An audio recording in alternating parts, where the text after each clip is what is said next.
स्वागत है आपका YouTube, Facebook और Twitter लाइव पे। मार्केट से रिलेटेड और दुनियादारी से रिलेटेड बहुत सारे हम आपको जवाब देंगे। और आज हमारे साथ आशीष जी हैं। किसी ने लिखा अनुज के पेट में दर्द हो रहा है। भाई दर्द नहीं हो रहा, वो किसी मीटिंग में गए हुए हैं इसलिए नहीं आ पाए हैं। और आशीष जी हमारे साथ जुड़ेंगे, बहुत सारे सवालों के आपके जवाब देंगे। और इसीलिए जो है स्वागत है आपका। अच्छा, ये आवाज़ भी आने लगी। मैं तो भूल भी गया था खोलना है, तो मैंने आपका मोबाइल खुला देखा तो याद आया। मैं तो जेब में रख के बैठा हुआ था। और एक क्या कुछ बदल गया शो का फॉर्मेट? क्या नहीं, ऐसा शो की स्टार्टिंग नहीं करी? नमस्कार, क्या हो गया? जोश ठंडा पड़ा हुआ एकदम। भूल गया था। अरे आज यार, वैसे ही करना है, फिर से करना क्या? नमस्कार, स्वागत है आपका मार्केट में चर्चा में। और बहुत सारी चर्चा हम लोग आज इसलिए करेंगे क्योंकि बहुत सारी खबरें हैं।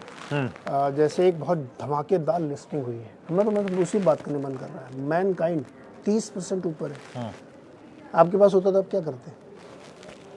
होता और 30% कंफर्ट मिल रहा तो मैं रखता। मैं लिस्टिंग गेन नहीं बुक करता। क्यों? ऐसा क्या है उसमें? कभी मैनकाइंड में कुछ ऐसा नहीं, मैनकाइंड में कुछ बुरा भी नहीं है। हाँ, मैनकाइंड का मैं बहुत डिटेल, अभी मैनकाइंड पहले बाजार कर लेते हैं यार। चलो अच्छा। नहीं, अब मैनकाइंड छेड़ दिया तो मैनकाइंड को निपटाया जाएगा।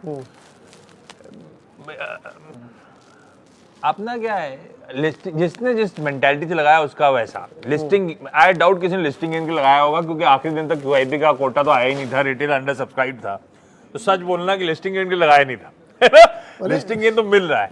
तो अगर लॉजिक लंबी अवधि के लिए रखने का था तो बहुत बढ़िया कंफर्ट मिल रहा है 30%। भाई इसके लिए एक चीज अच्छी है, लिस्टिंग के बाद जो तूल पकड़ रहा है वो इसीलिए क्योंकि QIP की एपेटाइट बहुत तगड़ी निकली। 45 टाइम सब्सक्राइब हुआ था QIP का कोटा, और वो अनसैटिएटेड एपेटाइट है जो बाजार में इस समय खरीदारी चल रही है। अब मैनकाइंड फार्मा के धंधे में कोई इशू नहीं है। हाँ। मेरे को इशू था उस जिस भाव पे लेकर आए थे, पर वो हाथों हाथ ले रहे हैं जब QIP, तो मुझे क्या करना फिर? मेरे को कंफर्ट क्यों? बिजनेस अच्छा था। हम लोग बात जिसके लिए करते हैं वो कोर धंधा नहीं है, वो एक्यूट और वो सब थेरेपी के लिए। हाँ, वो तो 10% जिसके लिए जानी जाती है, जिसके लिए जानी जाती है वो मैनकाइंड कॉन्डम्स और ये सब के लिए जानी, उसके लिए जाती है। हम लोग सब उससे ज्यादा जानते हैं, लेकिन वो एक्यूट थेरेपी वगैरह का धंधा वो तगड़ा है। लेकिन ये भी सच है, ये वो तड़का वैसा है जैसे आपको याद है जाइडस में पहले था कि जाइडस और वेलनेस वाला जो कोटा दोनों का, ये वैसा वाला है। ये not only pharma plus consumer facing, और कंज्यूमर फेसिंग वाकई इसने ब्रांड्स क्रिएट कर दिए गजब के। मतलब वो अपने अपने स्पेस के गजब के ब्रांड, चाहे वो पिल हो, कौन सी वो अनवांटेड 72, ये मैन फोर्स, गजब ब्रांड्स हैं। और नहीं, और धंधा आप समझो, ये कंपनी ने इजी वे आउट, दुनिया अलग चल रही है, अलग चल रही है। इसका धंधा क्या था? इसकी ग्राउंड फोर्स, और ग्राउंड फोर्स का काम क्या था? रूरल और टियर 3, टियर 4, टियर 5 सिटीज में पकड़ मजबूत करना। अब इसके लिए थोड़ा सा चैलेंजिंग टाइम जरूर आया है, क्योंकि अब ये टियर 1 और टियर 2 में आने की तैयारी कर रहा है इन्हीं प्रोडक्ट्स के साथ, जहां पे थोड़ी सी कॉम्पिटिटिव इंटेंसिटी और बड़े मसल वाले प्लेयर्स बैठे हुए हैं साथ में। तो वो एक चैलेंज आएगा। बाकी ऐसा धंधे में मुझे कोई दिक्कत दिखी नहीं थी, तो धंधा सही था। वैल्यूएशन भी 32 टाइम से जो मुझे याद पड़ता है एनुलाइज्ड के, कुछ से सस्ता था, कुछ से महंगा था। तो अभी दौर बढ़ गया होगा, तो 40 टाइम हो गया। इसलिए तो कह रहा हूँ, एपेटाइट थी, मैंने लॉन्ग टर्म के लिया था। मेरा कंफर्ट कितना बढ़िया हो गया, 30% ऊपर है। अब मार्केट वोलेटिलिटी में 10% गिरेगा भी तो मुझे क्या? तो अपना एप्टीट्यूड थोड़ा सा लॉन्ग टर्म वाला है। तो ये जो मिस्टर धर्म रघुवंशी पूछ रहे हैं कि पोर्टफोलियो में रखना चाहिए, तो इनको रखना चाहिए। कंफर्ट आ गया है। एक नतीजे आने दीजिए, 1-2 बार, है ना, उस नतीजे से समझ में आएगा मैनेजमेंट डायरेक्शन वगैरह। अभी तो क्या है, RHP हमने सिर्फ हिस्ट्री की बात करी जब भी मैनेजमेंट से बातचीत करी, आगे की बात हुई नहीं है। मुंबई आज में से शुरू होगी। हाँ, अपना जो आपने कह रहे थे ना कि बड़े शहरों में अब कम्पीट करेंगे, उन्होंने मुंबई में अपना एक ऑफिस खोल लिया है, बताया था उन्होंने। अच्छा, मुलाकात हुई थी आपकी? हाँ, KYC में आए थे वो। तो बड़े बड़े शहरों में, जैसा मुंबई सबसे बड़ा शहर है, तो मुंबई में उन्होंने अपना ऑफिस खोला है। तो मैंने उनसे पूछा था कि जो ट्रिक छोटे शहरों में आपने अपनाई है और डॉक्टर से प्रिस्क्रिप्शन लिखवा लिया है, वो यहाँ भी आप कर लीजिए। बोले हाँ, मैं बिल्कुल कर लूँगा, और हमको पूरा कॉन्फिडेंट है क्योंकि हमारी दवाएं जो हैं वो बहुत बढ़िया हैं। दवाएं तो अच्छी हैं, पोर्टफोलियो अच्छा है, पर वो करेंगे। अब जहाँ तक पोर्टफोलियो की बात है ना, एक ही इशू रहता है मेरे को हमेशा। क्या? मुझे फार्मा ज़्यादा समझ में नहीं आता, मतलब उसकी वोलेटिलिटी समझ में नहीं आती।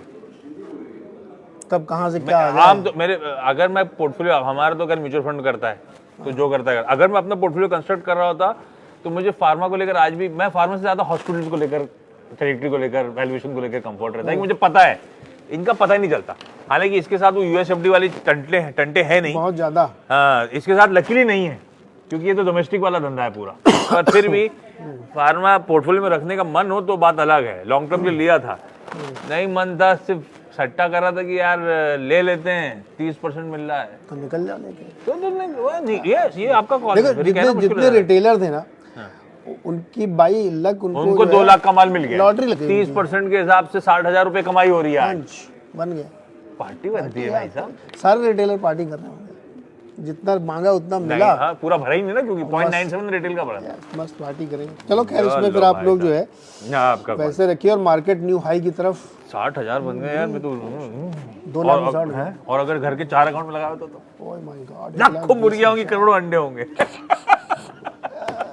अच्छा, जहां तक बाजार की बात है, बढ़िया मूव्स एंजॉय कर रहा है भाई भारतीय बाजार। कल हफ्ते की जबरदस्त शुरुआत हुई थी, 1% का उछाल, मेरे ख्याल से किसी ने एंटिसिपेट नहीं करा था, सब इंतजार कर रहे थे एचडीएफसी ट्विंस के संभलने का वगैरह, उसकी जगह क्या मूव बना भारतीय बाजारों में, पूरे फ्राइडे के लॉसेस की भरपाई कर डाली और उसके ऊपर आज फिर 1/3% की मजबूती है। ये बाजार को जरा छोड़िए लेवल से, क्योंकि अब हम रीसेंट हाईज के आसपास आके खड़े हो गए। 2 चीज समझिए, पहली चीज तो ये हो गया कि अब 18,200 बड़ा इंपॉर्टेंट लेवल हो गया। पहले वो कॉल राइटर्स फंसे हुए थे उस जोन, कॉल राइटर्स का एग्रेशन था, अब पुट राइटर्स का एग्रेशन वहां पे आ गया है, तो वो मेरा बेस हो गया नियर टर्म, पहली चीज। और अब हम उस जोन को हिट करने, अभी तो हम ठीक है 18,227 सुबह की ट्रेजेक्टरी जो हो रही थी पहले टारगेट्स के आसपास, हम उसी जोन के आसपास पस पड़े हुए, काफी देर से मैं देख रहा था 27,330 के आसपास के जोन। मेरे लिए अब अड़चन वाला जोन जो है वो 400-500 ऑन द वे, अब वहीं पे पहले भी जाके फंस चुके हैं हम लोग। 400-500 पे कॉल राइटर्स एग्रेसिवली प्लेस्ड हैं, तो हमें अब उससे पहले चाहे तो मुनाफा बांधने का न्यू हाई बनाएगा कि नहीं यार। जिस तरह से बाइंग हो रही है ना एफआईएस की, पिछले 7-8 ट्रेडिंग सेशंस हो गए, हर दिन एफआई की खरीदारी, 2-3 हजार करोड़ रुपए की बाइंग हर दिन ऑलमोस्ट ऐसी चल रही थी। फ्राइडे को जरूर वो 700-750 करोड़ रुपए की बाइंग थी, पर उस दिन वो एचडीएफसी ट्विंस में इन्होंने खूब माल छोड़ा था, उसके बावजूद बाइंग थी। कल फिर वो 2,500 करोड़ रुपए की बाइंग कर ली है। ये एफआई जिस तरह से एग्रेसिवली बाइंग कर रहे हैं, और आज सुबह जो चैनल पे दिखा रहे थे, अगर वाकई इस तरह की डिलीवरी बेस्ड बाइंग एफआई की तरफ से हो रही है तो एक दिन के लिए तो नहीं हो रही, तो 500 पॉइंट और चलना है इसको न्यू हाई के लिए। ऐसे नहीं है बाजार को इतना, हमेशा मैंने देखा है कि आप अंटे में लगा लो कि इतना और जाएगा, उससे नहीं तो अरे आप भाई रोज को रोज की तरह अप्रोच करो। मैं पोजिशनल ट्रेड लेना चाहता हूं। मैं लॉजिकली समझाता हूँ, ये क्लियरली इस समय कोई भी कंसोलिडेशन, कोई भी वीकनेस नजर आती है तो बाजार में एंट्री के मौके दे रही है चीख चीख के। इवन फ्राइडे का भी एक मिनट, अभी देखो सुबह से 330 पे खड़ा, 300, हाँ यही वो जोन था जहाँ पे अटकने का, तो ये वो 18,300 वाला प्लस और माइनस 25-30 मैं पोजिशनल ट्रेड खेलना चाहता हूँ मई महीने के लिए, और ये मान के कि भाई लाइफ हाई करीब है, खरीदूं कि ना खरीदूं आज नहीं। अब सुनो, आप फंसे क्यों? मेरे लिए 18,400 पे कॉल राइटर्स खड़े हुए बहुत एग्रेसिवली, 18,400 18,500 दोनों पे। मेरे लिए अब फ्रेश एंट्री के लिए दिक्कत ये हो गई है कि 18,300 पे अगर 330 पे खरीदा मैंने और 18,400 पे अगर राइटर खड़ा हुआ है तो उनके लिए मेरे को 75 के आसपास 80 के आसपास एग्जिट लेना पड़ेगा, तो मेरे लिए वो रिस्क रिवॉर्ड फेवरेबल नहीं है। इसीलिए हमेशा बाय ऑन डिप चैनल पे, इसलिए किस लेवल पे अब ये मुझे पता नहीं ना, पस्ट पड़ेगा। अभी तक तो हम चैनल पे क्या कर रहे हैं, चैनल पे हम लोग स्टॉप लॉस ट्रेल करा रहे हैं और मोमेंटम को एंजॉय करा रहे हैं। फ्रेश एंट्री के लिए मैं कुछ नहीं कर सकता। मैं जब मेरी 380 390 पहला टारगेट, अब ये बैठे नहीं कर सकता 500 के पार जाएगा रिकॉर्ड हाई, ये तो रोज का कॉल मुझे लेना है, रोज के भाव के हिसाब से, फालतू का एग्रेशन नहीं दिखाने का। इस समय स्क्रीन क्या कह रही है, 370 380 के जोन के आसपास मुनाफा बांधो। क्या मैं 330 पे एंट्री लूं, क्योंकि 330 पे इस समय अटका हुआ है, 330 325 सही कर रहा हूं। फ्रेश एंट्री नहीं लेनी, फ्रेश एंट्री अभी नहीं ले सकता मैं, अनटिल अनलेस ये 340 के ऊपर या 335 के ऊपर। अच्छा ये बताओ, चलो वो 18,300 के कॉल राइटर का कन्विक्शन जब पस पड़ेगा तो मेरी एंट्री बनती है। अब मैं समझ गया वो एंट्री कैसे होती है, गिरेगा तो, या फिर वो हायर लेवल पे वो ब्रीच कर रहा है तो। देखो मैं रिटेल इन्वेस्टर हूं, मेरे को इतना सब समझ में नहीं इसमें नहीं, अगर बाजार में आया तो नहीं समझोगे तो कुछ कर नहीं सकते। फ्रेश एंट्री तो नहीं फिर लेनी मैनकेट है, फार्मा के आईपीओ पे लगाओ, किस्मत आजमाओ, है ना। अभी किस्मत आजमाना तो है। दो तरीके से इस बार, अब समझो आसान शब्द, दो तरह से अप्रोच कर सकते। फिर ऐसे केस में क्या करूंगा मैं, अगर हम कह रहे हैं 18,330 340 फंसने का जोन है, पहला जोन, एक बार या तो उसके ऊपर मूव कर जाए तो मेरे पास बाइंग का सिग्नल है कि वो अब 50 पे, तो हाँ 40 के ऊपर, 40-45 के ऊपर गया तो मुझे दिख रहा है कि वो 400 से पहले की वो अनवाइंडिंग की पोजीशन वहां पे, उस तक मैं टारगेट ले सकता हूँ अगर इस मोमेंटम को चेज करना है। दूसरा तरीका होगा कि जब वो आप बाजार कूल ऑफ होने की इंडिकेशन दे रहा है, ठंडा पड़ रहा है, तो रिस्क रिवॉर्ड फेवरेबल बनता है। मेरे इस लेवल पर रिस्क रिवॉर्ड फेवरेबल नहीं है ना, तो मैं वही तो कह रहा हूँ कि आप ये कह रहे हो कि या तो 18,340 के ऊपर जाए तो बाई करना है, 340 के ऊपर नहीं तो जाए आपको वेट करना है। गिव एंड टेक 5-10 पॉइंट्स, बिल्कुल ठीक है। ये कुछ नहीं कर सकते इस बाजार में। वेट करा या तो मैं मोमेंटम को एंजॉय करूं पहले से हूं, जोमेटो में क्या करना है? ये सारा काम मुझसे क्यों करवा रहे हो बाय द वे, लेकिन जोमेटो में थोड़ा सा रिस्क बढ़ रहा है। जोमेटो के सवाल पूछा है ध्रुव नहीं, जोशी बिल्कुल ध्रुव का सही सवाल है, क्योंकि हम रोज चैनल पे डिस्कस कर रहे हैं। ध्रुव, आपने सुना होगा वीकेंड से वो ओएनडीसी को लेकर चर्चाएं। ओएनडीसी बेसिकली सरकार का प्लेटफॉर्म है फूड डिलीवरी के लिए, है ना, और उसको करियर जैसे कि पेटीएम और एक और कौन सा करियर है इस समय ऑनबोर्ड कर चुके हैं। इसकी ऑनबोर्डिंग का मतलब, अगर आप जोमेटो और स्विगी जो स्पेस के लीडर्स हैं उनकी जगह किसी पेटीएम के थ्रू या जो भी ऑनबोर्डिंग कर रहे हैं उस ओएनडीसी को, उसके थ्रू अगर बुक करेंगे तो इन लोगों से 30 से 80% सस्ते में मेरे घर पे खाना पहुंचेगा। इस तरह की कॉम्पिटिटिव थ्रेट सामने खड़ी कर दी सरकार ने। अब इस तरह की कॉम्पिटिटिव थ्रेट मतलब इनके बिजनेस को लेकर, इनके बिजनेस के मोट को लेकर क्वेश्चन मार्क लग गया। मोट था ही नहीं कभी। मोट तो था, मोट था इनका, नहीं मोट हर तरह के होते हैं। मोट इनका मार्केट शेयर था। 100% बाजार को लार्जली इन दोनों ने 95% स्प्लिट कर रखा है। ये सबसे बड़ा मोट है इन दोनों का, फ्रेश एंट्री प्लेयर्स की। अब इसमें आ गया सरकार ओएनडीसी लेकर 30 से 80% डिस्काउंट के लिए, तो मेरे लिए वो मोट चला गया जिसके बेस पे। अदरवाइज मोट क्या था, ये कंपनी मार्केट शेयर पे धंधा करती है ना, ये कंपनी प्रॉफिट तो कर ही नहीं रही है। आप और मैं क्यों पैसा लगा रहे थे, पेटीएम पे क्यों दाव लगा रहे थे, क्योंकि ये बाकी शेयर तक गेन कर लिया कि कल नहीं तो आज बड़े प्रॉफिटेबल एंटिटीज बन सकती हैं। तो मोट इनका क्या था, वो मार्केट शेयर था, और उसी पे थ्रेट आ गया है ना, तो मेरे लिए सवालिया निशान है। इसीलिए शायद किसी स्विगी का आज वो मार्कडाउन की बात हर्षदा कर रही थी। मार्कडाउन मतलब जो फ्रेश मूल्यांकन हो रहा है। तो जोमेटो क्या करने का? जोमेटो क्या करने का? कुछ नहीं कर सकते, इसको एग्जिट कर। ऐसे स्टॉक में सरदर्द लेके बैठे क्यों रहना है?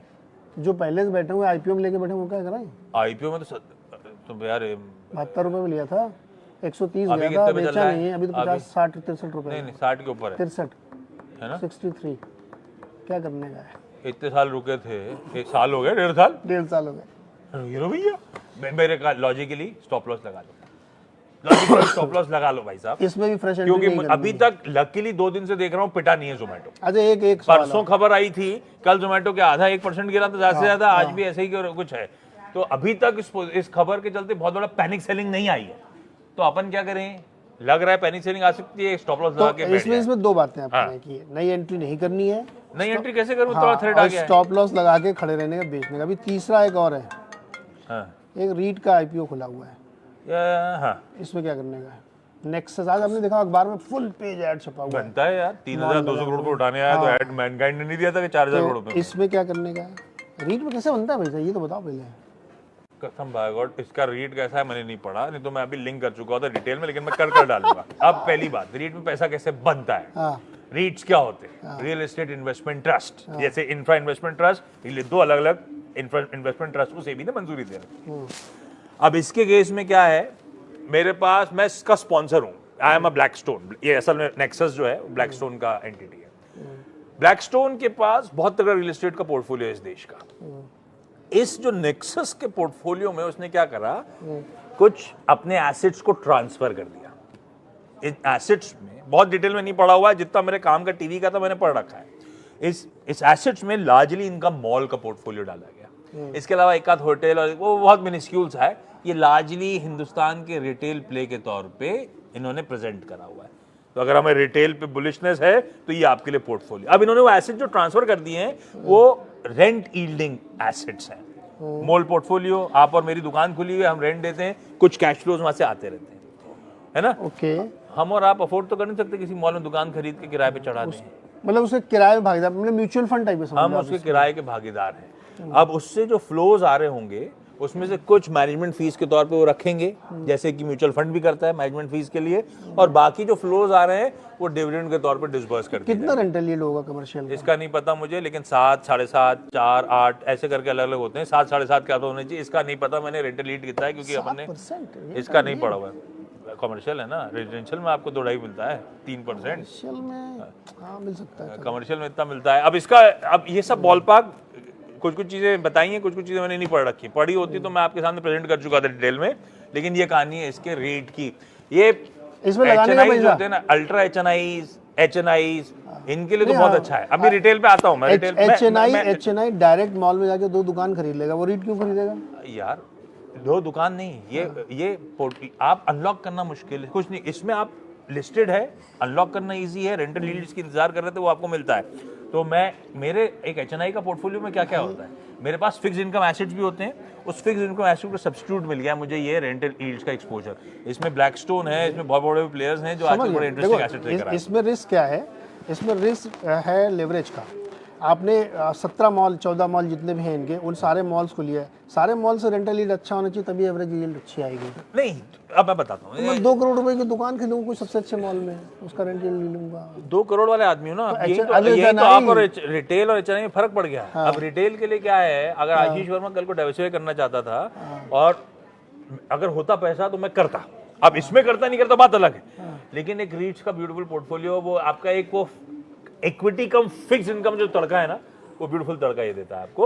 अब उसमें ये बिल्कुल सही है इनका कैलकुलेशन, रीट पे किस तरह की यील्ड की बात कर रहे हैं वो लोग, इस समय कितनी आ रही है, किस तरह के फ्लोज हैं, किस तरह के और एसेट्स ट्रांसफर करने की बात हो रही है, एसेट का पोर्टफोलियो कैसा है, वो सब आपको अपनी स्टडी करनी है। कोशिश करेंगे तो हम दोनों कल ही ये बताओ, मान लो 2 करोड़ का एक मकान खरीदा, ये यार बड़े आदमी है, आप 2 लाख की बात करो, 2 लाख और उसका किराया 75,000 रुपया हो, 2 करोड़ का घर खरीदा, 75 बॉम्बे में इतना ही मिलता है, 80,000, उसकी यील्ड ठीक नहीं है। घंटा ठीक, कहाँ से ठीक है? अब आप ये समझो, आपको 2 करोड़ अपनी जेब से नहीं लगाते, आप कैलकुलेशन कैसे करते हो, अगर मैंने बाजार से पैसा उठाया, एग्जैक्टली 2 करोड़ के लोन पे 2 करोड़ का घर लिया, 80% मुझे देना है, वो है 40 लाख मैंने डाले, 80% बैंक से ब्याज लिया, वो 40 लाख का भी कैपिटल की वो है कॉस्ट है, और 80,000 का जो है 8% में पकड़ लो, मतलब 1 करोड़ 60 लाख का 8% उठाओ, और उस पे जब रेंटल यील्ड पे चढ़ाता हूँ घर को, तो 2.5% रेंटल यील्ड आती है, क्योंकि वो 2 करोड़ के घर पे रेंट आता है बॉम्बे में 40,000 30,000। 2 करोड़ की दुकान ले लो, ये हाल है बॉम्बे की रेंटल यील्ड का। 2 करोड़ की दुकान ले लो, रेंटल यील्ड बढ़ जाती है, फट जाती है ये, लेकिन हम लोग रियलाइज नहीं करते। दुकान मिलती है, अरे यार कहाँ ये पता कहीं का दर्द कहीं निकालना है, तो दुकान लेना ज्यादा अकलमंदी है भाई साहब, इसमें कोई शक नहीं है। घर से घर के, लेकिन दुकान में एक दिक्कत है, बॉम्बे में जो नए नए एरिया है ना, जैसे उल्वे, हाँ दुकान में उल्वे, उधर आप घर ना लेके अगर आपने एक बिल्डिंग के लिए दुकान ले ली होती तो आप ज्यादा जमा, तो उसमें एक दिक्कत है। लेकिन दुकान में क्या होता है, वो बैंक वाले लोडिंग बहुत ज्यादा लगाते हैं, यानी अगर आपकी मान लीजिए 1000 स्क्वायर फीट की दुकान है, तो केवल 400-500 स्क्वायर फीट पे ही लोन करेंगे, ओके, तो आपकी जो मार्जिन मनी है वो बहुत ज़्यादा बढ़ जाती है, इसलिए लोग लोन रिटेलर दुकान खरीद नहीं पाता। ये हमारे समस्या है। यहाँ तो घर का भी अपफ्रंट देने में प्रॉब्लम होती है। अगर होम लोन और कमर्शियल लोन सेम हो जाए कि 15% मार्जिन दो बाकी लोन कर देंगे, ऐसे क्यों करते हैं उसमें बैंक वाले? इसलिए क्योंकि उसमें होम लोन बायर्स के लिए बेनिफिट होते हैं, हाँ बायर्स के लिए बेनिफिट होता है, ये आपको कमर्शियल यूज के लिए ले रहे हैं, रिस्क ज्यादा है, रिस्क ज्यादा है, फिर वैसे ही लोन देंगे आपको, इसलिए दुकानें खरीदना तो पैसे वाले का ही काम है एक्चुअली। ये चलो अगर ये 2 टॉपिक सब पता कर रखा है आपने डिटेल में, मैं तो इसी के चक्कर में रीट के चक्कर में। अच्छा अभी बहुत सारे सवाल आ गए यार, ये रीट के चक्कर में इतनी कहानी सुना है, झूठ बोल रहे, झूठ है, ये कैसे खुलता है? मेरे पास सवाल जवाब आ नहीं रहा है। अरे रुको ना, ये नीचे ये चल रहा है, रुको, ये ऐसा लिखा होगा ना, क्यों नहीं आ रहा मेरे में? देखो ये लिखा होगा, देखो वो तो मैं समझ गया, लेकिन मेरे में आ नहीं रहा। लाइव चैट दिखा, उस पे जाओ आप। रुको मैं फिर से जाता हूँ। अरे आया कुछ आया ना, हाँ वैसे करो। आईटीसी पे सवाल पूछा, आईटीसी पे क्या पूछना, क्या है, तो इतनी बढ़िया कंपनी है, और आईटीसी में देखिए क्या अभी लगातार बन रहा है। देखिए गुड टाइम टू एंटर जो आपने सवाल पूछा, अभी कितना 450 के आसपास होगा आईटीसी, कितने का? आईटीसी 430 के आसपास, 430 आज ठंडा पड़ गया थोड़ा सा। हाँ लेकिन अगर इसमें आप इस समय भी एंटर करेंगे ना, तो जिस स्पीडी ग्रोथ से चला है वो मुझे लगता है कि इसके लिए अच्छा है, लेकिन आपको फिर लंबे समय के लिए इसमें रुकना पड़ेगा, क्योंकि इनका जो बिजनेस मॉडल है वो बहुत ही, मुझे तो बहुत पसंद है। मैं एफएमसीजी का मैं बहुत फेवरेट, मैंने साल की शुरुआत में कहा था कि इस साल का sector of the year FMCG होगा, और आप देख लीजिए लाइफ हाई पे खड़ा हुआ है, तो आईटीसी में एंट्री ले सकते हैं, लेकिन अपने एडवाइजर से अगर पूछ लीजिएगा वो लोग भी क्या सलाह देते हैं उसके आधार पर। बताइए एलटीआई में एंट्री में क्या करना है, versus Mphasis versus Tech Mahindra versus Coforge. Coforge सही लगता है, कोफोर्ज सही लगता है। कोफोर्ज में सुधीर सिंह जी जो है ना, वेरी अग्रेसिव मैन, बहुत ज़बरदस्त आदमी, $1 बिलियन कितनी बना ली कंपनी। मैंने उनकी एक प्रोफाइल पढ़ी थी जब उन्होंने ज्वाइन किया कोफोर्ज, पूरी स्टोरी लिखी गई थी किस विज़न के साथ वो आए हैं कोफोर्ज में। और मेरे को लगता है कि अगर आप इंडिविजुअल पे बेट कर रहे हैं, आजकल देख रहे हो ना आप इंडिविजुअल के बेट पे क्या चल रहा है, अप्रूवल मिला तो इस बार 30% के ऊपर, तो अगर आप इंडिविजुअल पे बेट करें तो कोफोर्ज इज बेस्ट। ठीक है, पर अंटिल अनलेस किसी नीश को केटर कर रही हैं, otherwise IT company largely mid cap space की, लार्ज कैप स्पेस की इन टैंडम ही मूव करती हैं। बहुत इरेटिक बिहेवियर्स कम ही मिलते हैं आजकल। इन्फ्यो टीसीएस में जरूर इरेटिक हो गया है, अदरवाइज ऐसा है नहीं। तो आप अपना कॉल ले सकते हैं। Bajaj finance, Varun beverages, ICICI bank long term show को भी एक है। बजाज फाइनेंस, वरुण बेवरेजेस और आईसीआईसीआई बैंक लॉन्ग टर्म के लिए। बजाज फाइनेंस एक एक करके। बजाज फाइनेंस थोड़े इप्सन बट थोड़े ज्यादा हो गए। मैं तो मुझे पता नहीं है ना, नहीं पिटा हुआ है इसने, it's a proven track record. Bajaj twins जाने जाते हैं, कभी भी करेक्शन में हमने खरीदा हो तो मल्टी बैगर रिटर्न्स हमेशा दिए, पूरा लॉन्ग टर्म चार्ट उठा लीजिए, गजब के। इस समय थोड़ी परिस्थिति ज्यादा बदल गई, स्ट्रीट का कन्विक्शन लौट नहीं रहा। दूसरा, हम सबको पता नहीं है जो बड़ा प्लेयर स्पेस में एंट्री करने की तैयारी कर रहा है बड़े बड़े नामों के साथ, वो क्या किस एग्रेशन कहां तक, वो मतलब अदरवाइज जिस स्पेस में घुसे वो डिस्ट्रप्शन हुआ। बजाज फाइनेंस का भी बुक वैल्यू कितनी है? करीब करीब होगी हमारे ख्याल में 6 या 7 होगी, गणित कर रहे हैं भाई साहब, है ना। और इनके जो राजीव जैन जी हैं, उन्होंने स्वयं कहा कि अभी हमारी जो 50% की प्रॉफिटेबिलिटी चल रही थी पिछले 10-12 साल से, अब वो 24-25% से ज़्यादा नहीं रहेगी। कारण उसका ये नहीं कि कब धंधा खराब हो रहा है, कारण ये कि आपकी साइज बहुत बड़ा हो गया। अब 2.5 लाख करोड़ की वो है तो कितने इतनी रफ्तार से नहीं चल सकती, नंबर 1। नंबर 2, 7-8 के बुक वैल्यू पर आप ओवर वैल्यू नहीं, इसलिए क्योंकि कोई दूसरा था ही नहीं आपके सामने। आप किंग थे पूरे मार्केट में, आप अकेले थे। तो इसलिए आगे जाते हुए ये ग्रोथ स्लो होगी, और जो नया कंपटीशन जिसकी बातचीत चल रही है वो एक्चुअली डिसरप्ट होगा। तो इसलिए मुझे लगता है Bajaj Finance wait and watch और स्क्रीन पे लगा के रखने वाला है। निफ्टी जी, ये निफ्टी ईटीएफ या नैस्डैक ईटीएफ, अगर दोनों में से एक लेना होता तो कौन सा लेते? निफ्टी ईटीएफ या नैस्डैक ईटीएफ में? यार ऐसा होता ना तो लॉजिकली तो पोर्टफोलियो में दोनों एसआईपी में फॉर्म में, हालांकि फैक्ट है कि दोनों एसआईपी फॉर्म में बस पड़े हुए हैं, चलते हैं, तो ज्यादा अच्छा वो है दोनों। हाँ, मैं तो दोनों रखता हूँ, इसमें डिसाइड नहीं कर सकता। एक डोमेस्टिक है और मेरे पोर्टफोलियो को विदेशी एक्सपोजर जो दे रहा है वो नैस्डैक है, और नैस्डैक थोड़ा सा ऑफ हाई चल लिया है। 4-5 कंपनी है वहाँ यूएस में, वो अगर आपके उसमें है नैस्डैक ईटीएफ के थ्रू, और बाकी मान लीजिए 25 कंपनी और हैं जो कि नहीं चलेंगी या हो सकता है नेगेटिव रिटर्न भी देने, तो ये 4-5 ही आपको जो है ना ऐसा रिटर्न देंगे कि आप याद रखेंगे, क्योंकि वो चेंज हो रहा है वहाँ पे, तो इसलिए उसको रखना चाहिए आपको। नैस्डैक ईटीएफ जरूर होना चाहिए। अच्छा, एचडीएफसी ट्विंस पे क्या करना चाहिए? एचडीएफसी ट्विंस बढ़िया है, अब बल्कि फ्राइडे का करेक्शन ना अच्छा एंट्री के मौके दे रहा था। इनफैक्ट अभी भी बहुत मीनिंगफुल नहीं, आधा ही रिकवर हुआ होगा शायद वहाँ से। एचडीएफसी ट्विंस स्ट्रीट का कन्विक्शन तो है, एफआईएस का पैसा वो 1400 के करेक्शन के बाद से लगातार एक्यूमुलेशन के जोन पे चल रहा है ये स्टॉक, और एक अब धीरे धीरे ना वो मर्जर रिलेटेड जितने कंसर्न से स्ट्रीट के सब दूर हो गए। अब तो लोग ईगरली वेट कर रहे हैं मर्जर की खबर आती है कि फला जी एक्सचेंज ने नॉट दे दिया तो बाजार खुश। तो अब मर्जर जो हुआ था कल तक के लिए, अब मर्जर लगने लगा बहुत बड़ा गेम चेंजर होगा। तो इनफैक्ट मर्जर रिलेटेड सबका इंतजार है। एक वो ठीक है, टेक्निकल एडजस्टमेंट हुआ था, मैं फ्राइडे को भी कह रहा था, कोई फंडामेंटल इशू नहीं था एचडीएफसी ट्विंस के साथ। जो पैसा आना था वो एक मुश्त ना आके फैल के आएगा। प्लस एचडीएफसी बैंक ने बहुत ब्यूटीफुली तैयारी कर रखी है उस मर्जर की, मुझे लगता है बहुत ब्यूटीफुली बनाई। वो ब्रांचेस के एक्सपेंशन जो अपन ने कंपैरिजन वगैरह दिखाया था आपको याद होगा, तो बहुत अच्छी तरीके से तैयारी कर रहे हैं। अब ये मर्जर कैसे प्ले आउट होगा उसको लेकर कुछ ग्रे एरिया। कब तक कंप्लीट हो जाएगा? अभी साल में लगेगा, कह रहे तो साल के एंड पता नहीं कब होगा, हो जाना चाहिए। क्योंकि आपको याद होगा लास्ट ईयर के एंड में कंसर्न्स थे विलय के लेकर कि एक्सचेंज कैसे ट्रीट करेगी, वो बढ़ते बढ़ते अब हम समर में तो आ ही गए, थोड़ा सा डिले चल रहा है, देखते हैं। ठीक है, हो जाएगा। देखो टॉप बैंक है, उसमें कोई इशू नहीं है। Apple is all time high.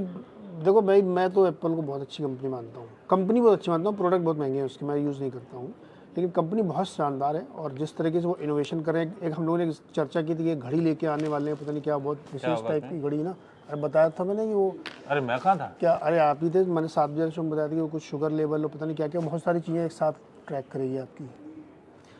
तो इनके पास बहुत सारे इनोवेशन है प्रोडक्ट के, तो एप्पल है गजब भाई साहब। उसका वीकेंड पे अगर बर्कशायर हैथवे की वो सुनी होती तो उसमें सिर्फ एप्पल की तारीफ हो रही थी। कर ही रहे हैं और तारीफ के लायक है वैसे इनोवेशन, नो डाउट। मेरे एप्पल के लोग जो यूज करते हैं उनको पता ज्यादा होगा। अपने को अपन तो बहुत पुराने जमाने वाला यूज करते हैं, लेकिन मुझे तो सारे ज्यादा बदलते हुए नहीं दिखते इनोवेशन के फ्रंट पे। वो 5 के बाद 6, 6 के बाद 7, 8, 9, 10 थोड़ा बड़ा बड़ा बड़ा इधर ऐसे भाई सारे चलते जैसे तो वैसे चले यार। कारों में करते हैं। कुछ ज्यादा इनोवेशन तो आया नहीं है बाय द वे। थोड़ा सही नहीं कह रहा क्या? भाई मैं यूजर नहीं हूं, इसलिए मैं कमेंट नहीं एक बड़ा नहीं, मैं भी ऐसा कुछ मैं भी ज्यादा ऐसा एक्टिव यूजर नहीं हूँ, क्योंकि मैं एक जमाना पुराना एप्पल वाला हूँ। और लेके चलने से थोड़ा टसन लगता है। नहीं टसन नहीं, अब तो छुपा के चलना पड़ता है। 5 या 6 नंबर पुराने वाला है।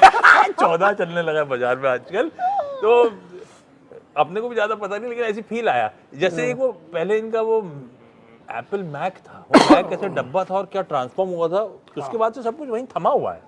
बहुत अपग्रेड से बातें रहती हैं। अभी भी लोग लाइन लगा के लेते हैं, पर ये बात सच है, इनोवेशन के फ्रंट पे गजब है। इसमें इन्वेस्टर के तौर पर मैं एकदम बिल्कुल उनके साथ वो प्रोडक्ट भले बहुत महंगे मैं नहीं लेता, लेकिन हाँ इन्वेस्टर के तौर पर तो डेफिनेटली बहुत ही बढ़िया कंपनी से कोई शक नहीं। एक सवाल और हम लोग एड्रेस करते हैं तुरंत। भाई ने किसी ने पूछा कि न्यू एज कंपनीज में जोमेटो में हम लोग बहुत लंबी डिस्कशन करते हैं, उस पर नहीं करेंगे, कार ट्रेड पे भी उसने पूछा है। क्या हो गया इसको? अभी क्या चल रहा है? मेरे को तो भाई नहीं अच्छे, बहुत टाइम नहीं अच्छी जब आ रही थी तो लगा था कुछ आई है, कुछ करके दिखाएगा। वो आधी चौथाई रह गई थी उसके बाद से उसके बाद कोई पूछता ही नहीं है कार ट्रेड को।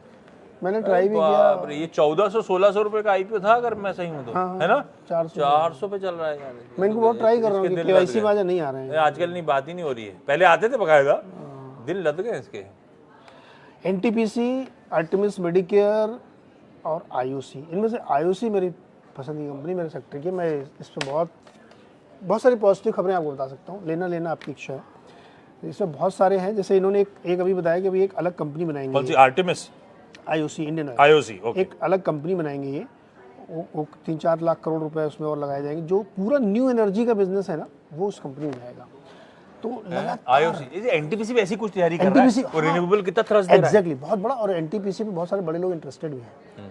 बट पावर सेक्टर में प्रॉब्लम क्या है कि उसकी प्राइसिंग गवर्नमेंट तय करती है, रेगुलेटेड। हाँ, मेरे को सरकार जहाँ पे बहुत दखल करती है। जैसे चीनी सेक्टर में बेचारे अपने मन से सांस लेते हैं, मेरे को इस पर भी डाउट है। गन्ने की कीमत, इथेनॉल की कीमत, चीनी की कीमत, एक्सपोर्ट, एसएपी, सब कुछ गवर्नमेंट तय कर रही है। चीनी कंपनी चल गए इसलिए तो ये सब। तो इसलिए शुगर सेक्टर में या जहाँ पे गवर्नमेंट का बहुत ज़्यादा दखल है, आईटी क्यों इतनी ग्रो कर पाई? क्योंकि उसमें गवर्नमेंट का इंटरफेयर नहीं है। तो इसलिए आईओसी, इसलिए मैं कह रहा हूँ, इसमें केवल एक प्राइसिंग छोड़ दें, कहीं गवर्नमेंट का दखल नहीं है। तो अपने मन से सांस ले नहीं पाते। इथेनॉल से सरकार ने माउथ टू माउथ देने की कोशिश करी थी। हाँ, माउथ टू माउथ दे रहे, मतलब इथेनॉल में भी बेचारे परेशान रहते हैं कि दाम तय कराओ। तो एग्जैक्टली वही हाल पावर सेक्टर का है। एनटीपीसी इज फैंटास्टिक कंपनी है, बट सब कुछ सरकार के कंट्रोल में। संचित, ये सरकारी बात हुई, आ गया संचित का। आरवीएनएल, आईआरएफसी, भाई साहब पता नहीं कब तक फटेंगे, कहाँ तक फटेंगे, कुछ भरोसा नहीं है। कुछ व्यू देना तो मुश्किल ही है इनके लिए। ऐसे तो सरकारी कंपनी को एनालाइज करूंगा, हर कंपनी डर्ट चीप नजर आएगी। इवन इंजीनियर्स इंडिया लिमिटेड इतना चलने के बाद भी सस्ती लगेगी। ये इनका वैल्यूएशन, मूल्यांकन असली जो हम और आप सोचते हैं और सरकारी होने के चलते इसमें बहुत डिफरेंस है। पता नहीं कब चलते कब नहीं चलते। कोई भी बहुत अच्छी चीज़ है या बहुत बुरी चीज़ है, उसका समय होता है। और मैं अपनी बात बता रहा हूँ, आरवीएनएल में अगर मेरा इन्वेस्ट होता तो मैं पक्का प्रॉफिट बुक करता। क्यों बता रहा हूँ मैं आपको? रिलैक्सो और आवास फाइनेंस इसके बेस्ट उदाहरण है। दोनों बहुत अच्छी कंपनीज हैं और अपने हाई से आधे पे चल रहे हैं, कोई प्रॉब्लम नहीं है। क्योंकि जब जिन लोगों ने, बड़े लोगों ने, एचएनआई ने, म्यूचुअल फंड ने जो पोजीशन ली थी, अब वो निकल गए हैं। और रिटेल के दम पे स्टॉक चलते नहीं बॉस। आरबीएनएल में खाली रिटेल के दम पे चल रहा है या खाली बिजनेस बहुत अच्छा मिल रहा है इसलिए चल रहा है? I don't believe in this. इसलिए जो बहुत ऊपर गए हैं, 5 गुना हो गए, 6 गुना हो गए, तो आपको प्रॉफिट बुक करना चाहिए। नीचे फिर ले लेना ना, ऐसा क्या है। लेकिन 6-6, 8-8 गुना चलने के बाद भी आप उसमें बने रहिए। वो हर चीज़, जैसा ना कि हर कुत्ते का नाम टॉमी नहीं होता, वैसे ही हर कंपनी बजाज फाइनेंस नहीं होती कि 4 रुपये से 6,000 पहुँचेगी। इसलिए उस चक्कर में मत पड़िएगा। What is your view on अपार इंडस्ट्री? वही जो बहुत फटा था। और अपार में मैं कल से 60 टाइम इस साल 600 से 3,000 एक साल में, एक साल में जून 2022 से अभी जून नहीं आया है, 600 से 3,000। मैंने आज सुबह जिक्र कर रहा था, मैंने उसको रिक्वेस्ट डलवाई रिजल्ट पे केवी से बाहर गया। ऐसा क्या हुआ, ऐसा क्या बिजनेस बदल गया कि 5-6 गुना हो गया स्टॉक अपार इंडस्ट्रीज। नतीजे तो अच्छे, नतीजे बहुत, कल 8% चला है, नतीजे के बाद कल 8% चला है। तो उसको समझना है एक्चुअली, वो उनका जो बिजनेस है ना, वो बहुत कुछ आईओसी के फोर्टे में आता है। तो देखेंगे, उसमें इंटरेस्ट है, देखते कैसे बात होती है। गोल्ड ETF या सॉवरिन गोल्ड बॉन्ड, दोनों में क्या लेंगे? सॉवरिन गोल्ड बॉन्ड है ना, 2.5% उसमें मिलेगा। हाँ 2.5%। गोल्ड का सारा तड़का मिलेगा, सॉवरिन गोल्ड बॉन्ड बेटर है। विंडो जब खुलेगी तो मुझे लगता है एक तो सरकार डिस्काउंट भी दे देती है करंट भाव से, यस। है ना, प्लस वो 2.5% का ब्याज भी मिल जाता है बैठे बिठाए। और सोने पे इन्वेस्ट करना ही है तो ज्यादा बेहतर तरीका वो है भाई साहब। आरबीआई का स्ट्रेस टेस्ट से पीएसयू यार हुआ है? स्ट्रेस टेस्ट पास हो गया ना सब लोगों, आरबीआई ने जो कराया था। तो पप्पू पास हो जाता है मुझे ऐसा तो क्या है? नहीं, उसमें सारे बड़े बैंक सब पास हो गए, खाली उन्होंने बहुत जो छोटी कंपनीज है ना एनबीएफसी टाइप की, स्मॉल फाइनेंस टाइप की, उनको वॉच में डाला है कि मतलब ऐसा नहीं कि उनमें कोई गड़बड़ी कोई दिक्कत नहीं है, लेकिन नज़र रखनी चाहिए क्योंकि सिस्टम पता नहीं कब बिगड़ जाए। गो कलर्स की आप बहुत तारीफ करते रहते हो। हैं?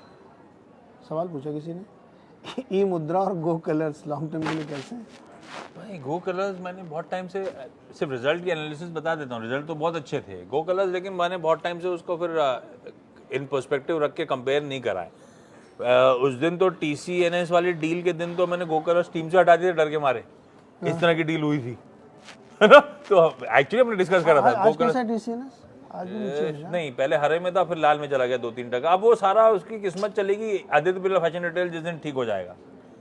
TCNS बहुत बुरी स्थिति में चला गया। 1% ही नीचे ओके। आज संभल गया। अब बचा नहीं है ना, अब बेच के करोगे क्या? अब तो ओपन ऑफर के लिए वेट करो और 503 में चिपका दो। हाँ जितने कह गए बाकी सोचेंगे फिर। 400 रुपए का बचा है। हाँ तो क्या करें? अब वो 393 पे तो बाइंग, वैसे अब कंफर्ट है ना, 393 पे तो वैसे ही वो स्वैप का रेशियो है, अब इसके नीचे क्यों बेचूंगा? और अगर 503 में कुछ भी शेयर निकल गए तो किस्मत अच्छी। ABB और सीमेंस पे आपने सवाल पूछा सर, मेरे को ये दो कंपनी बहुत अच्छी लगती है। अभी दोनों ही अच्छी हैं। कई सारे लोग कह रहे हैं कि जो कैपेक्स तमाम कंपनीज कर रही हैं, बैंकर से मैं जब भी इंटरव्यू करता हूँ बोर्ड रूम तो मैं उससे नंबर मेरी बहुत दिलचस्पी नहीं होती, धंधा आगे कैसे चल रहा है ये बताओ। तो सबकी दो चीज़ें कहने की, एक कैपिटल गुड्स में बहुत ग्रोथ है, कैपेक्स देखने को मिल रहा है, और आज तो केनरा बैंक वाले कमर्शियल रियल एस्टेट को ही बोल के गए। तो अगर कैपिटल गुड्स में आप बुलिश हैं तो मुझे लगता है BHL से ज़्यादा बेटर कंपनी ABB है, और उससे भी उसी तरह की कंपनी सीमेंस में है। दोनों में क्या ग्रोथ है, ज़बरदस्त, रिजल्ट देखो भी कितने अच्छे हैं। तो आज जिसका भी सवाल इसमें है, दोनों ही कंपनी बहुत ही अच्छी हैं, अगर आप उसमें इन्वेस्टर हैं तो बने रहिए।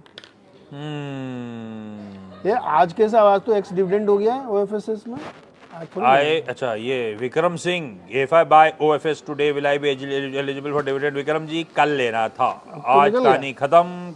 कल आप समझो इसका तरीका, मान लो थर्सडे को रिकॉर्ड डेट मतलब क्या होता है कि बुक्स पे कंपनी की रिकॉर्ड्स पे किसका नाम है, शेयर किसी के पास भी हो बुक्स पे जिसका नाम है नीरज वाजपेयी का नाम है, 255 रुपए का डिविडेंड इनके पास जाएगा। करेक्ट। उससे एक दिन पहले थियोरेटिकली, नहीं तो कंपनी डेज अनाउंस कर देती है, एक्स डेट होती है। एक्स डेट मतलब उस दिन एक्स ऑफ डिविडेंड OFS मतलब आज ट्रेड करना शुरू कर दिया। क्यों?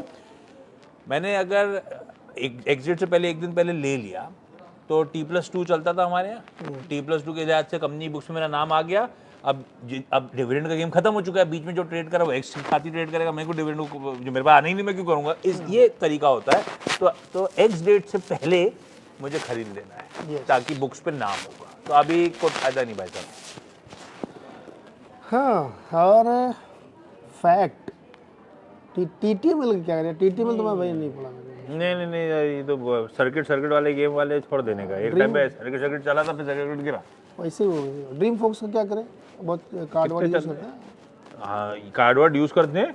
अभी कार्ड यूज करने को मिल ही नहीं रहा है। बॉम्बे एयरपोर्ट, अरे भाई साहब बॉम्बे एयरपोर्ट जाओ तो वेटिंग है, अंदर घुसने की जगह नहीं है, सबको पता चल गया है। पहले ही जमाना था ये बात सही कही तुमने, पता नहीं था तो कोई जाता था। इसमें गलती अंदर किसकी है? मैं नाम लेके बता रहा हूँ, SBI कार्ड और स्टैंड चार्ट वालों की। वो गेट पे ही बैठे रहते हैं, सर कार्ड बनवा लो, इसके लिए फ्री है। तो सबको पता चल गया यार। नुकसान। अब बॉम्बे के तो एयरपोर्ट पे एंट्री नहीं। दिल्ली वालों ने तो वीरू बता रहे थे अच्छा काम करा है कि वो उन्होंने फूड पैकेट बना दिए, कार्ड दिखाओ फूड पैकेट ले जाओ, अंदर आ जगह नहीं है। ये तो भंडारा बॉम्बे वाले तो फूड पैकेट भी नहीं दे रहे, बाहर लाइन में लगे रहो। एक तो धंधा चल रहा है। मुंबई में जब पुराने वाले एयरपोर्ट में आप जाओगे, मतलब डोमेस्टिक वाला जो T1 में जाओगे ना, तो ऊपर चढ़ के जब जाते हैं ना, वहाँ पे एक इसका ऐसा ही है, वो इतना छोटा सा है। वही तो बता रहा हूँ भाई, मतलब उसमें तो हालत खराब है, एंट्री नहीं है उसमें, वेस्ट है वो, एकदम वेस्ट है वो। आप 2-3 घंटे पहले जाते, चलो आराम से खाएंगे पियेंगे, आराम से फ्लाइट पकड़ेंगे, वहां जाके उधर एंट्री नहीं मिल रही, हालत खराब है। ये हाल है ड्रीम फॉक्स का। अब वैल्यूएशन चेक करने पड़ेंगे, मैंने करे नहीं है। बिजनेस का मोमेंटम ऐसा है भाई साहब। खत्म हो गया भाई, पीछे से वो हमारे प्रोड्यूसर अरे साहब भाई जो है ना, इन्होंने कह दिया ऐसे आदित्य ऐसे कर रहे हैं वो। दुकान से ही मकान बनता है, इसलिए दुकान चुनना है भाई। मैं भी कह रहा हूँ दुकान चुनना, लेकिन दुकान के लिए लोन कहाँ मिलता है दोस्त, बहुत महंगा लोन मिलेगा दुकान से। ये जो आप 2 CR में रिटेल का सोच रहे थे, उसका तो फिर 50% का पेमेंट हो जाता है। 4 करोड़ की दुकान लो, फिर 2 करोड़ उसमें डालो। कहने वाली बात है, दुकान हमारे अब मुंबई में तो सब कुछ मुश्किल ही है भाई, यार बहुत टफ है, बहुत महंगे हैं यार मुंबई में। बहुत मुश्किल है यहाँ पे। 12 बजे 8 मिनट हो गया, खत्म किया है वो बहुत देर से बेचारा इशारा कर रहा है कि खत्म हो, उसका भी टाइम खत्म हो जाता है ना, उसकी भी बैटरी डाउन हो जाती है। हम तो क्या है, हम तो मेहनत करने वाले लोग हैं, हम तो घंटे घंटे बैठ सकते हैं। कुछ सारा दिन बैठ रहे वो क्या है, किसी दिन हमारे बीच में फेस पे काट देगा तो अच्छा नहीं लगेगा। हैं, इससे अच्छा हम लोग खुद ही काट दें। हाँ हम अच्छा मुझे क्वेश्चन भी रिपीट हो रहे हैं अब। नहीं, क्वेश्चन तो बहुत आ रहे हैं, कल जब जुड़ेंगे ना तो और भी सवाल जवाब किसी से। वो लोग कह रहे थे आप दोनों सुबह बैठते हो 11:30 बजे, क्यों नहीं आप शाम को भी एक बार बैठो दोनों लोग, तो शाम वाले जो ऑफिस से आते हैं उनकी क्वेरी भी सॉल्व हो जाएगी। अच्छा आइडिया, कितने बजे बैठना है? नहीं मेरा नहीं, आप और की फोटो लगती है। नहीं आइडिया बहुत अच्छा है, 3:30 से 3:30 नहीं, मतलब ऑफिस वाले, दफ्तर वाले जो ऑफिस सुबह मॉर्निंग कॉल देके ऑफिस चले गए, फिर 5 बजे उसके घर बाद जब पहुंचे। शाम को 5-6 बजे आए तो आपने 7 बजे कर दिया उनके लिए। हाँ ये सही, 7 से 8। 7 से 8 गुड, 7 से 8 करेंगे। भाई दोनों की फोटो लगा दीजिए, मंगेश जी हमारे प्रोड्यूसर साहब, 7 से 8 का टीजर है आज से। चलो सेट है सबका, ओके खत्म करें यार अब, है चलो, ना? आज वो खत्म सास किया बहू जाए, और सेंसेक्स की बाय। तैयारी करनी है। और कल फिर मिलेंगे।